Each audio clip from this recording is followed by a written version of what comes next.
Discussing Vivek Ramaswamy's appearance on Lex Fridman's podcast, I think this is probably the most important interview that I've heard in a long time, as far as not just the political situation and future of the United States and the globe, but also the economic situation and the future and the prospects of the United States.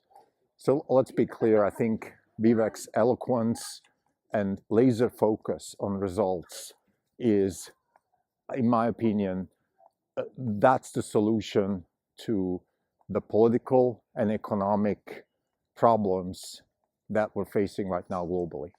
Very simply said. I'm going to elaborate why I think that is the case. Hopefully I can do him justice, because what I'm doing here is kind of recapping a podcast, which in itself is just based on its eloquence already, way above my pay grade. But I'm still going to try to do it. I mean, the purpose of this podcast series is to give people a sense of what it feels like to run a hedge fund. I genuinely hope to help people in the process of discovering their own abilities and their own mission when it comes to running hedge funds. But this also is the purpose is also to help myself crystallize my own thoughts. And I think this episode in particular is one of those where I think I'm going to lean also heavily on my own didactic ability here to learn from what I've just heard. So here's the outline of this episode. I'm going to start with describing the main points that Vivek makes. Hopefully, again, I can do him justice on that. But then, more importantly, I hope I can calibrate the. I hope I can actually sort of point out the main advantages that I see with this approach, because this is really what this is all about, right? It's nice for somebody to have opinions, but what really matters is where is this going to go? And then hopefully I can also give a little bit of a perspective of why I think this is particularly crucial for the economic future of the United States and the globe. This is not even a podcast. It's September 28, 2024. This is Krim Delco. For the year, the fund is up 25.2%. The market's up 20.2%. We're outperforming by 5%. So Vivek Ramaswamy on Lex Fridman's podcast, I would say this is the most important thought leader, the most important interview that I have heard, at least since the Reagan times. Now I was too young to really understand what was going on back then. But this is really crucial. This is crucial for the economic future of the United States as much as the political future of the United States. Let me start with number one, which is laser focus. Focus on the mission, okay? Whenever you look at a certain process, a certain task, a certain department, a certain problem, always ask yourself, what is the actual purpose? What is the mission? Now, let me caveat this first with, this is kind of, I call this intellectual first principles thinking, right? So what's the goal? I think the fundamental goal, now let's talk politics here. The fundamental goal of any kind of political organization in the United States has to be to serve its citizens. To serve its citizens in particular with the basis of what's written in the Constitution, which is to enable the pursuit of happiness. And that entails a couple of things, for example, safety, a better future for your kids, and a happy life. This is why this country has been so successful ever since its foundation. This is why there are thousands of people trying to get into this country, either legally or illegally, from all over the world. And we don't see that almost nowhere else, except in some parts of Europe, where they have adopted similar ideas that we have. So Vivek goes back to the first principles, which is the Constitution. This is very, very important. Like whenever you get entangled in political conversations, it gets pretty hairy very fast. People have different opinions, people argue.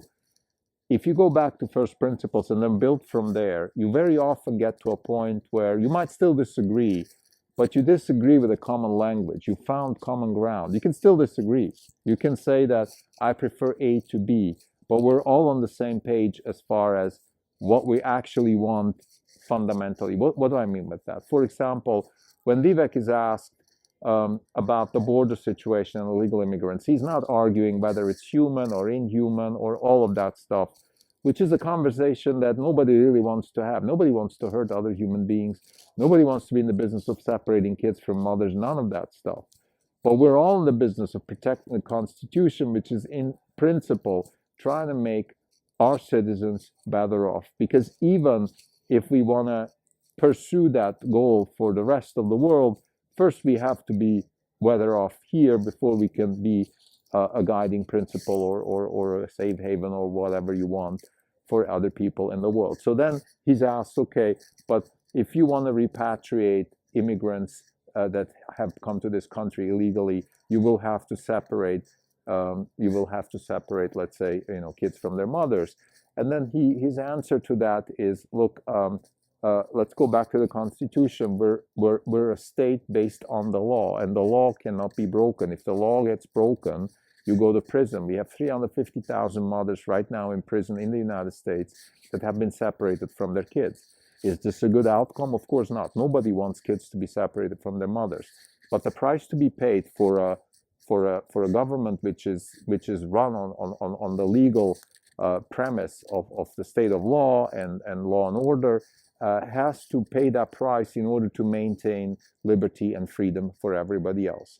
So once you're at that level of conversation, I think it's relatively difficult to rebuke him. Of course, you can't always rebuke him. You can say, oh, it's inhuman. Maybe we shouldn't put women in prison or mothers or whatever.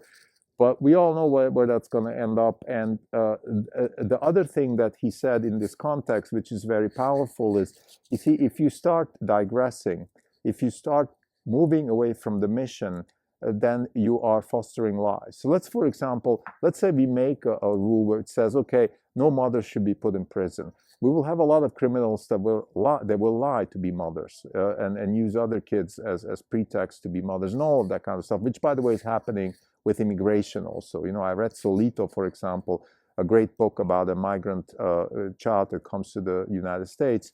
And, he says that in the book. I mean, people cheat, people pretend to be families, not families, all that kind of stuff. People pretend to say we're from Mexico when in fact they're from Venezuela. All these things are going on in the migrant community, and we all know that. So we are fostering a state of lies and a state of liars, and also fostering an institutionalizing of lies, which is, basically another word for corruption. So again, going back to the first principles, going back to the Constitution, gives you a very clear sense for what the purpose should be of, let's say, in this case, the border patrol and the border policy. Another very good question that comes up is, of course, okay, if you want to cut the budget by eliminating the state blob, which is basically all the state government agencies and all of that stuff, he wants to fire 80% of government agencies in DC. That sounds kind of crazy in the first place. But again, if you dissect this sort of from a first principles approach, you say, okay, look, what is the mission of the education department? The mission of the education department is XYZ. Let's not even go into details, but here's the mission. And now let's go position by position the education department and analyze it. Okay, are you still on mission or not? And I can guarantee you that more than 80% of government employees are way off mission in every department, because there is a concept of mission creep. And that's not even an anecdotal conjecture. That is the truth, because there has been barely no, or probably none, of the departments and missions and projects that have been started in the government have ever been terminated. They always keep going, and the budgets never keep reducing, they always keep increasing.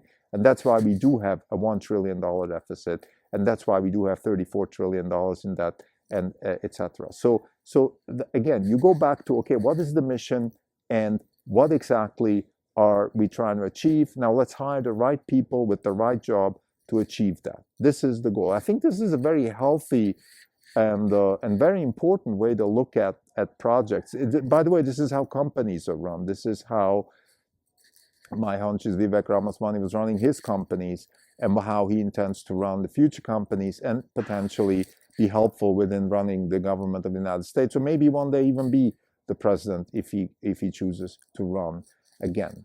So I think, again, these are very helpful. Like, focus on the mission, be laser focused on the first principles, which is the Constitution. Okay, that's key. The first principle of running the U.S. government is going back to the Constitution. And by the way, if you don't like the Constitution, that can even be altered. But there's a process for that, and it cannot be done through lawfare, or even worse, this unelected officials just taking on their own lives and doing things that they shouldn't be doing.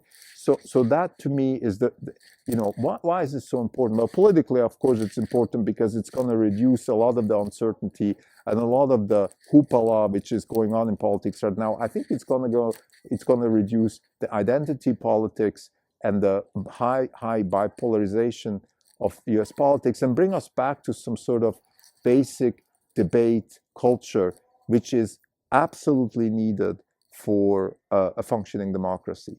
Okay, we cannot have one-party states, which we already have, by the way, which is another thing that he's not addressing. Actually, most people are not addressing that. In my opinion, the biggest crisis in United States politics, other than the big deficits, is the fact that we have one-party states in large states such as California, Texas, and New York. It's not healthy for any kind of democracy. You can throw in Washington, and basically all the non-swing states, in my opinion, are problematic, because you can't always have the same party running the state. You need a little bit of diversity, and what you also need is the problem right now is because everything is usually driven by one or two issues. I don't know, let's say abortion is deciding whether Louisiana has a Republican governor or not, or Louisiana posts a red or blue president electoral vote. In my opinion, that is a waste of political capital, because there's a lot of other issues, I'm sure, in Louisiana that should be discussed, and maybe the other side of the aisle would have better solutions. But because that one big political debate is always prevailing over everything else, the political discussion gets sort of sidetracked, and it ends up in this sort of one-way street. So I think, again, this was a little bit of a tangent. I apologize for that. My point is that we need more debate, and I think Vivek is a very good example of how this can be done. He is genuinely curious, which is it's just a little trick for people who are engaged in debates. Try to emphasize with the other person, try to be curious.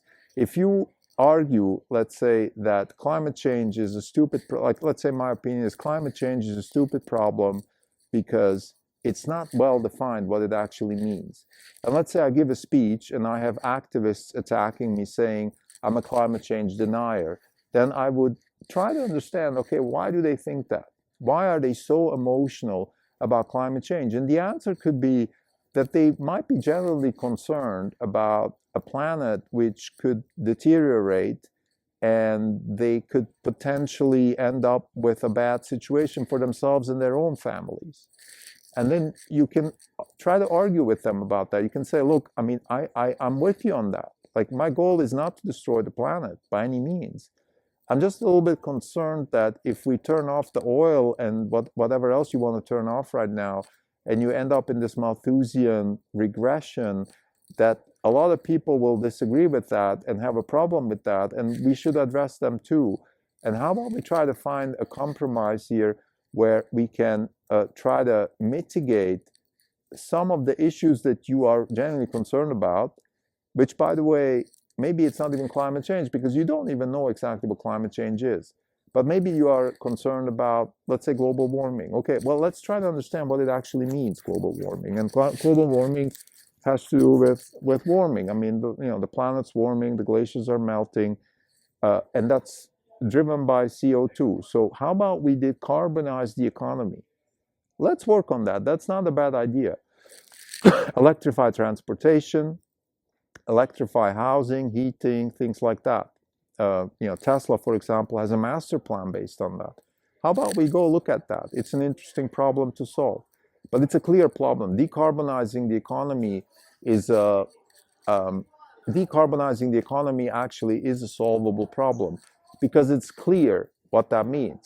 It just means producing more with less carbon. That's something we can do. That's actually something we can potentially solve. That problem we can solve. So again, I think going back to first principles, but showing also the curiosity to really try to understand the other person. And I think to me that's a very crucial that's a crucial aspect of every kind of conversation, right? It's try to understand the other person. Try to kind of empathize with them, empathize with them, right? Empathy is the ability to think sort of in the skin of the other person and show this curiosity. I think this is a very good way to engage in a conversation and de-escalate the emotional distraction that a lot of these political conversations often bring to bear, and that is just not very productive, right? You can maybe not convince a person to follow on your tracks, but you might be able to detract them from opposing you. In my opinion, that's already a pretty good win, right? Okay, don't oppose me. Don't put barriers in my way. And how about maybe you don't agree with me on all the policies, but once we go back to first principle, do we agree that we want to protect the US Constitution? Do we agree that we want to protect the sanctuary of freedom and the ability to express yourself economically with opinions, with ideas, with emotions? Do we agree on all of that? Yes, we do. Do we agree on trying to prevent the tragedy of the commons, which is a very important concept, which is, okay, the reason we don't want to have illegal immigration is because it's infringing on our property rights. If we let everybody in, if California starts giving money to everybody by, using confiscatory taxed money, well, then the money is going to run out. I mean, you don't have to be a psychologist or an economist to understand how this works, right? So we need to protect the sanctuary of wealth creation in California in order to have a state that can also share that wealth with other people. But first we have to make sure that the wealth can continuously be generated. So these are all, in my opinion, very straightforward, first principle type thinkings that have been lost a little bit sort of in the war of debates and in the war of emotional arguments. And I think Vivek is really good at sort of dissecting those and putting them back on a base of rationality, which is really what humans are very good at, which is what this country has been built on, and which is what really, I think, will allow us to continue to successfully pursue this experiment called the United States. So to summarize, I think there's a lot more to say about Vivek, but his laser focus on first principles, his laser focus on the US Constitution, his laser focus on mission-driven decision-making, and of course his laser focus also on monetary sound policies, which is something I haven't spent too much time in this episode, but for listeners of this podcast, I think you will have heard me before. We are laser focused here at Orange Capital Partners in advocating for the reduction of the U.S. budget deficit, because that is the cancer that will kill everything. And I think Vivek is the answer to that. Maybe not as president. Hopefully Trump wins, and Vivek and Musk and other people who are part of this movement to bring the budget back to balance, to stop this confiscatory taxing regime that is growing like cancer in the United States, and bring us back to a sound projection of future improvements, and most importantly, on this ability to create a future which is better for our kids than what we have today. Thank you.